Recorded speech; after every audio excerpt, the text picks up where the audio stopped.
Coming up, the SU marching band is trying to march its way to Pittsburgh. SU is criticized for its outdated bathrooms. The first Ebola patient has died on American soil. And Turkey remains idle in the fight against ISIS. Citrus TV News at 6 starts right now.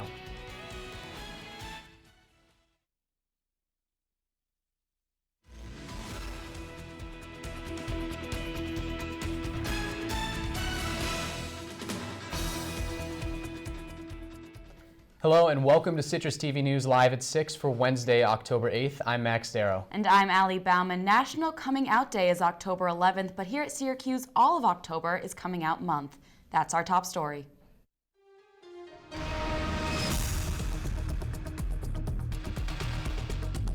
It's Coming Out Month at Syracuse University, and the LGBT Resource Center has a lot of events planned on campus to celebrate. Today was Fierce and Fabulous Queer and Trans Yoga in the Ernie Davis Gym. And Laverne Cox, star of Netflix's Orange is the New Black, will come to SU as the month-long event's keynote speaker. Citrus TV's Cheyenne Devon caught up with the LGBT Resource Center today. The LGBT Resource Center offers services to those with underrepresented genders and sexualities through student engagement and advocacy. We have discussion groups. We have 3 of them.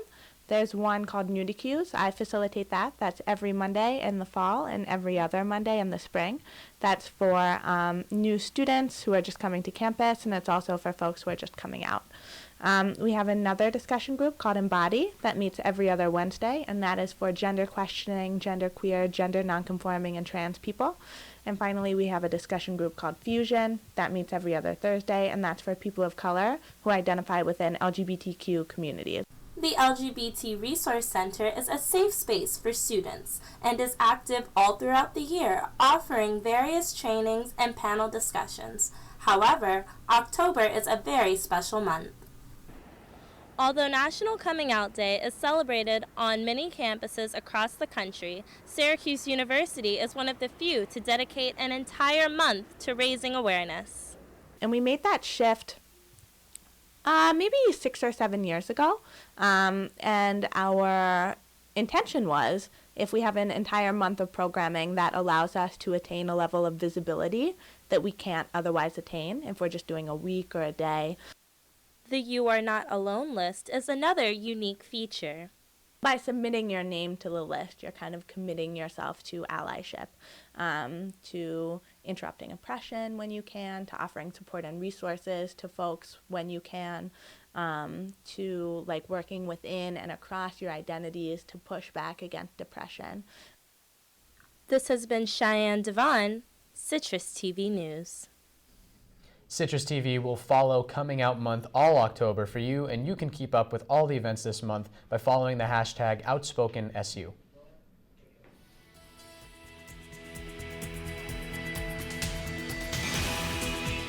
And now our Brooke Latz has a preview of what weather we can look forward to for the rest of the week.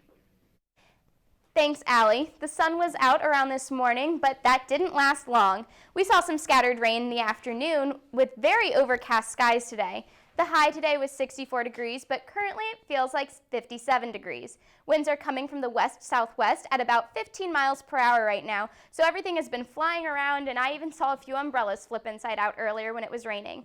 There's about 62% humidity out, but we're not really feeling the effects of that because it's been much cooler temperatures recently. For your full weather forecast and what you can expect for the upcoming weekend, stay tuned to Citrus TV News. Max and Allie, back to you.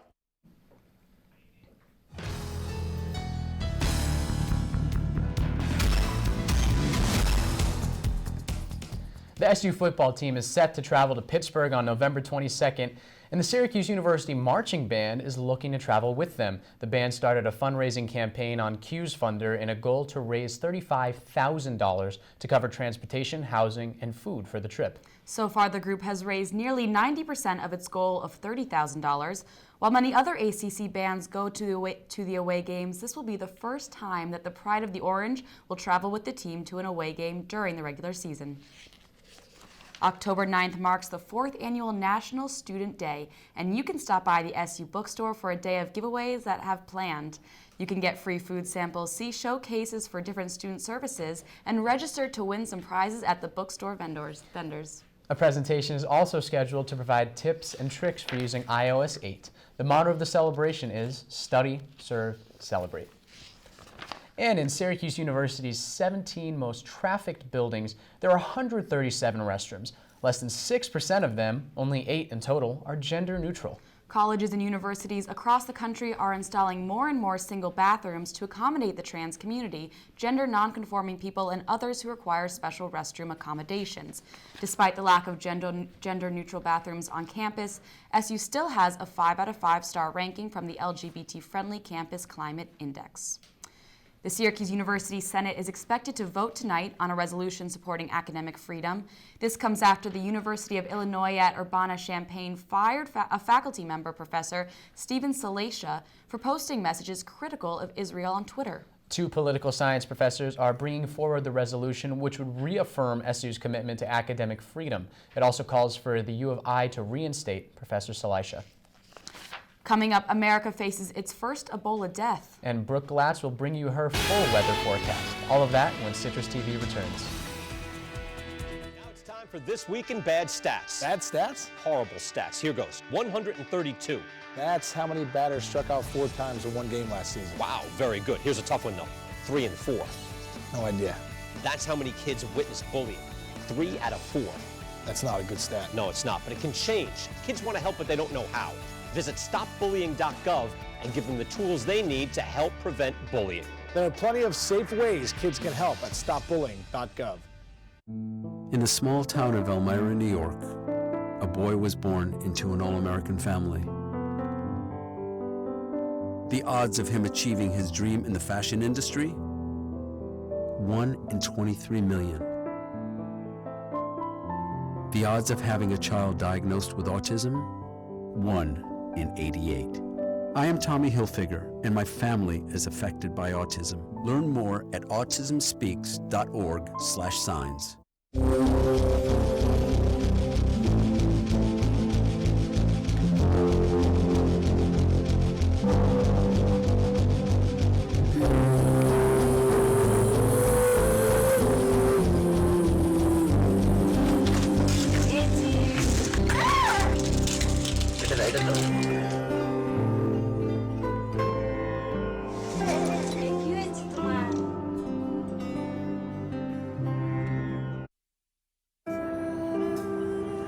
You realize that 49 million Americans struggle with hunger? That's 1 out of every 6 Americans. These people are around us every day. They're our friends, they're our coworkers, their kids go to school with our kids. Sometimes we're not even aware that they're struggling. This problem is closer than you think. So is the solution. Play a role in ending hunger. Visit feedingamerica.org/hunger and find your local food bank.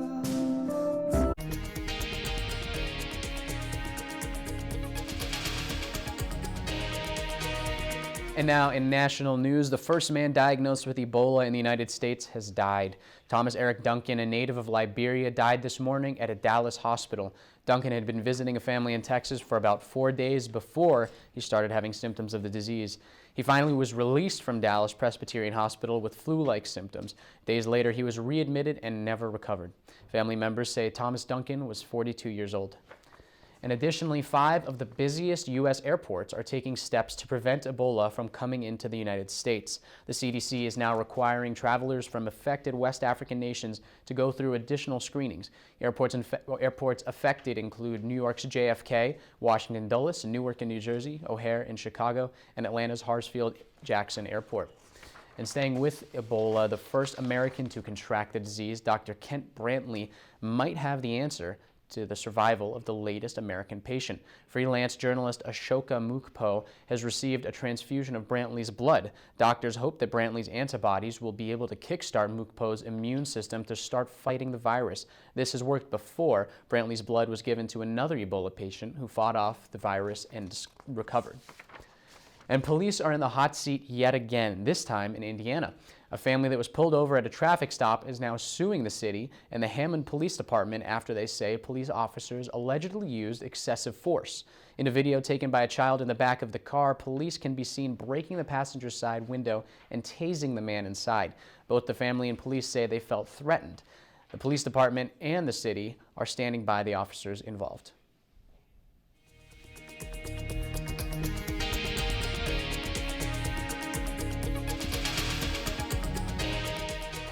And in headlines around the world, ISIS is continuing its push along the Syrian border with Kobani as the new target and battleground. Refugees are flooding into Turkey while the country hesitates to throw full support behind the U.S. Turkey shares borders with both Iraq and Syria and has the second largest army of any NATO country, which would make them a key member in the coalition against ISIS. Meanwhile, a Pentagon spokesperson said the current airstrikes will not prevent ISIS from taking control of Kobani, a key city on the border of Syria and Turkey. And staying with ISIS now, the FBI is asking for help identifying a masked man in an ISIS recruitment video. In the 55-minute video called Flames of War, the man speaks both Arabic and flawless English with a North American accent before a mass execution of Syrian soldiers. The FBI has posted a portion of the video and asked if anyone has information about the jihadist's identity. The request to the public is part of the FBI's goal to identify people trying to join ISIS from the United States and those who are returning from the terror group on flights. Kenya's president is in the Netherlands tonight, standing before the International Criminal Court. Uhuru Kenyatta is facing charges of crimes against humanity dating back to Kenya's presidential election in 2007. Kenyatta is accused of funding a local militia that attacked political rivals in the election. A second hearing will determine if the case will go to the trial after both the prosecution and the defense say there is a lack of evidence. This is the first time a sitting head of state has appeared before the ICC. And 2 Americans were announced this morning as recipients of the Nobel Prize for Chemistry. The scientists, along with a German member of the team, are being awarded the prize for their work in optical microscopes. The microscopes you probably remember from high school science classes, but the new technology they've developed allows us to see how individual molecules behave, something no one has ever done before.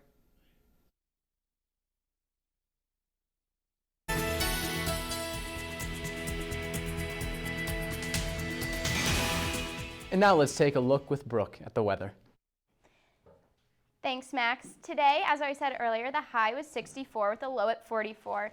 Getting kind of cooler now that it's mid-October, so more of those temperatures to be expected. Right now it feels like 57 degrees, so not too bad. It was sunny this morning, but light showers all afternoon with very overcast skies. Winds were coming from the south-southwest at 15 miles per hour, and humidity was about 62%. Moving into tonight, we can see that the low is going to be 44, like I said earlier. Feels like 57 right now, though. Partly cloudy skies, so you will see that blood moon tonight. Winds coming from the south-southwest with humidity at 63%. Moving on to tomorrow morning, we can see that we'll have partly sunny skies. High of 60, low of 43, winds coming from the south-southwest at 6 miles per hour, so that'll slow down for us, and humidity at 52%.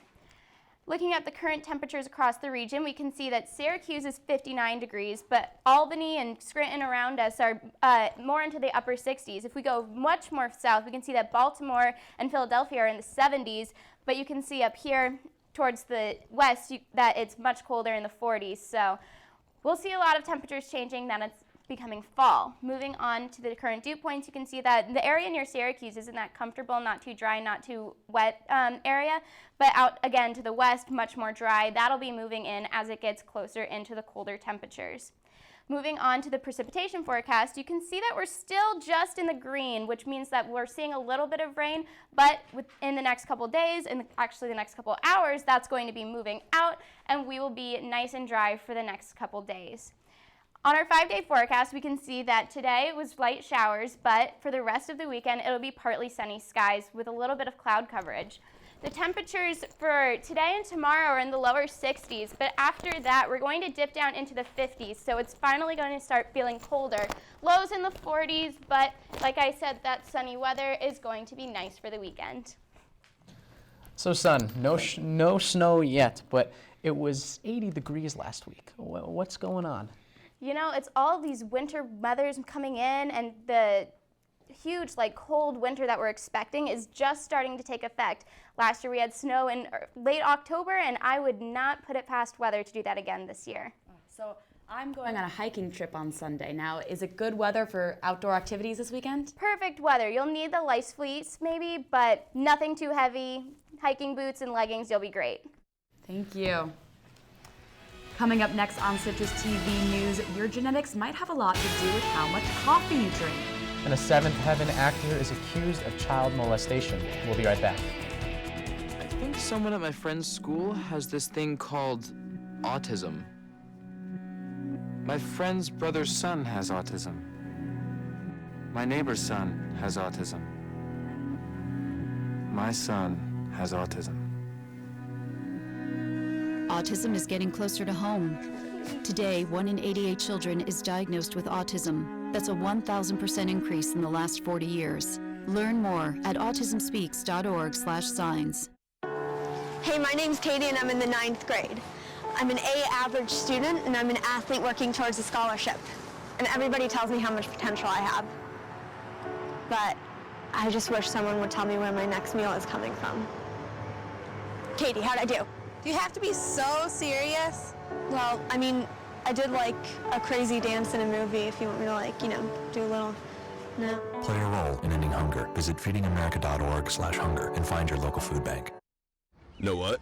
What? Since I got adopted, I've learned a lot about these humans. I know. I mean, check out these two. It's Flirt City over here. Yeah, I noticed that. It looks like my human is definitely into your human. Oh, look! I think she's getting his number. Nice. Your human's got some sweet moves. Takes after his dog. Oh, look, they're doing that thing where they put their arms around each other. She kicked up a leg. It's like in the movies. That's awesome. Looks like we're going to be hanging out a little bit more.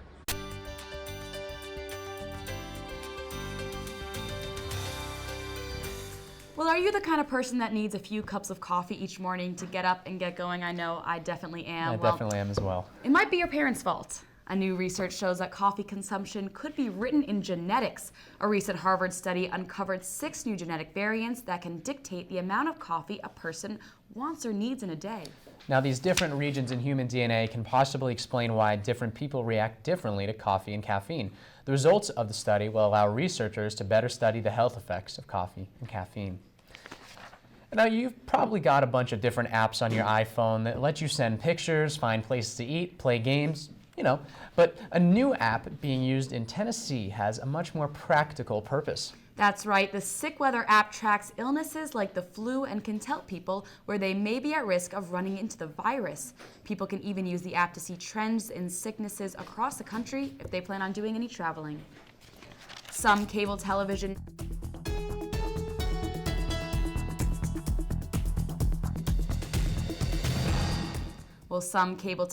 networks are refusing to show reruns of the show Seventh Heaven. This after police opened up an investigation against one of the show's stars, actor Stephen Collins, who allegedly molested a teenage girl in the early 1970s. A New York police spokesman says the complaint was filed in 2012, some 40 years after Collins allegedly forced a then 14-year-old girl to commit a lewd act. Collins has since been fired from the movie Ted 2 and has resigned from a leadership position with the union SAG-AFTRA. With Vanity Fair, Jennifer Lawrence has called the hacking of her nude photos a sex crime. Lawrence is just one of the many celebrities to have naked photos leaked on the internet in August. Lawrence says that even though she's an actress, her entire life shouldn't be public. Lawrence said, quote, "Just because I'm an actress does not mean that I asked for this."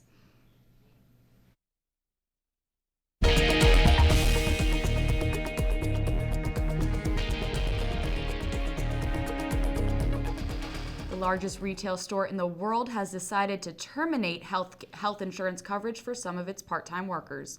Walmart is joining other retail companies in rolling back benefits due to an unexpected rise in healthcare costs and in response to the Affordable Care Act. Employees who work less than an average of 30 hours a week will no longer be covered by the private employer. Walmart says they will help these workers find alternative health coverage. Coming up on Sports, trouble in not-so-paradise for SU football. SU men's soccer looks to set yet another record, and the National League Championship Series is now set.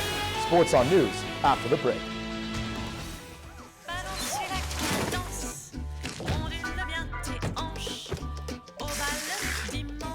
You didn't give up on sex. Don't give up on birth control either. There are more methods than you think. Find yours at bedsider.org.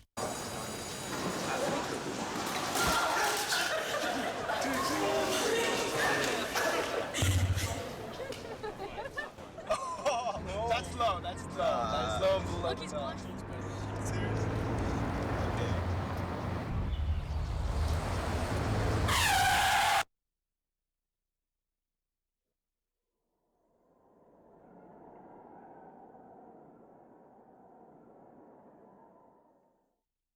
So, I just moved in with his family, and it's embarrassing. The little one, he likes to go outside and crawl around in the giant litter box. I don't know what he's doing. I mean, I was born and I knew how to use the litter box. Look at that! That's disgusting! Oh, poop already! You're making me nervous. Oh, okay, I can't look at this anymore. I really hope he grows out of this, for his sake.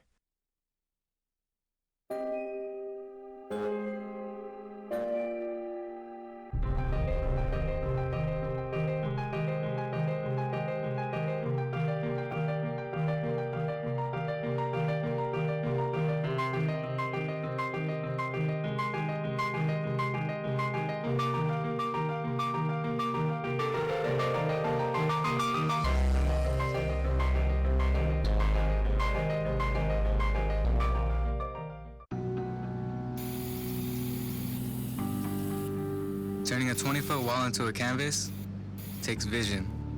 So will getting into college. I've got what it takes. So do you.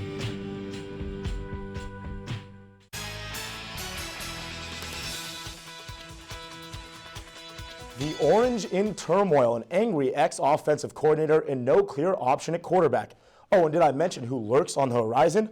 Florida State and famous Jameis come to the Dome on Saturday. But as George McDonald continues to deal with his demotion to wide receivers coach, new offensive coordinator Tim Lester stays upbeat.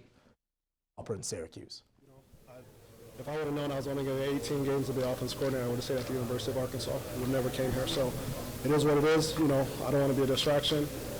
I'm here to help Coach Lester in any way that I can, help us get back on track, help us beat Florida State and get back on track of the season that we won. You know, if I feel like one's doing the best, he'll start, you know, and then it'll depend on what they do. You know, two of them can run pretty good, and that adds a whole different dimension to an offense. And one of them can sit back and just throw it with the best of them. So depending on what we need, you know, I could see guys being changed out throughout a drive.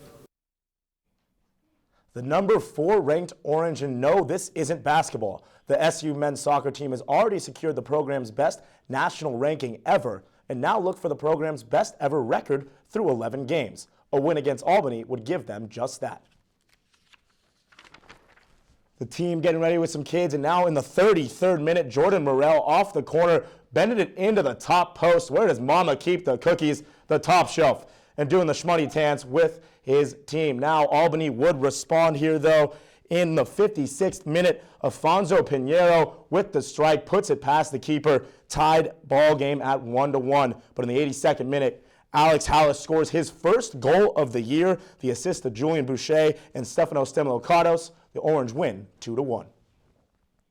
On to baseball's postseason. It was a big night for the state of California. The team from the southern part, the Dodgers, looked to hang on and force a Game 5 against the Cardinals. And up north, the San Francisco Giants tried to clinch a spot in the NLCS with a win over the Nats. Let's just say one half of the state would go to sleep happier than the other.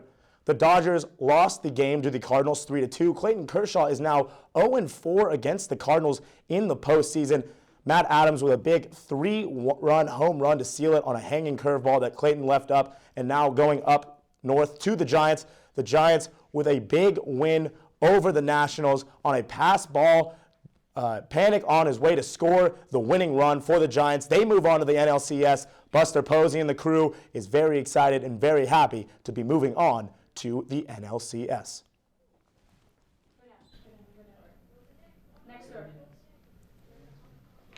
And sorry about that. From the postseason, the far less important preseason, the Knicks hit the hardwood against the Celtics tonight in Hartford, Connecticut. Tonight's affair also marks the debut for Knicks' new head man, Derek Fisher. This will be Fisher's first game on the sidelines ever, not just in the NBA. D. Fish, Mello, and the Clan tip off at 7:30 tonight.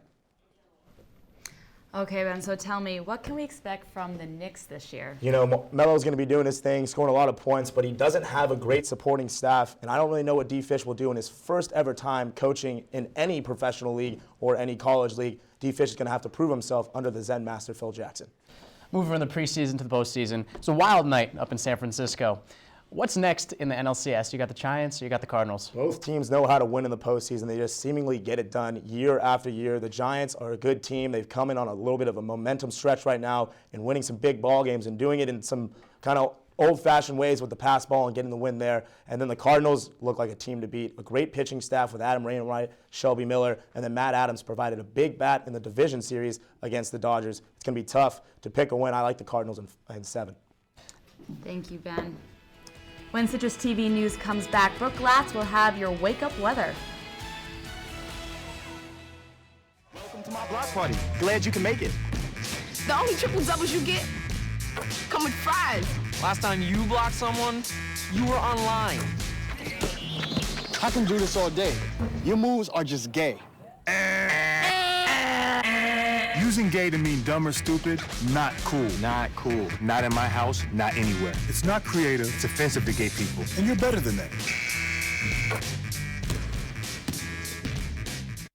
In 1977, an 8-year-old boy picked up the game of golf from his father. The odds of that same boy then making it to the US and European Pro Golf Tours, 1 in 7 million. The odds of the Big Easy winning the US Open twice, 1 in 1.2 billion. The odds of him having a child diagnosed with autism, 1 in 110. Ernie Els encourages you to learn the signs at autismspeaks.org.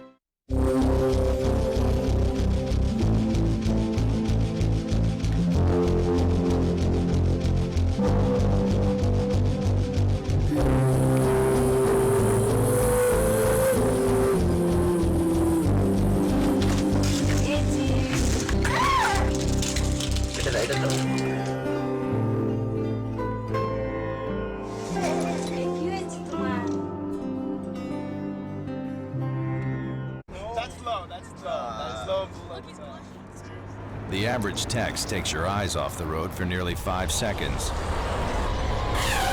Stop the texts. Stop the wrecks. Visit us at stoptextstoprex.org.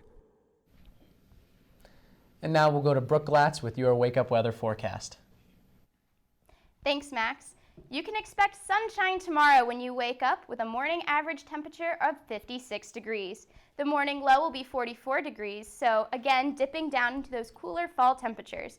Winds tomorrow will be coming from the west-southwest at about 12 miles per hour with a higher average humidity.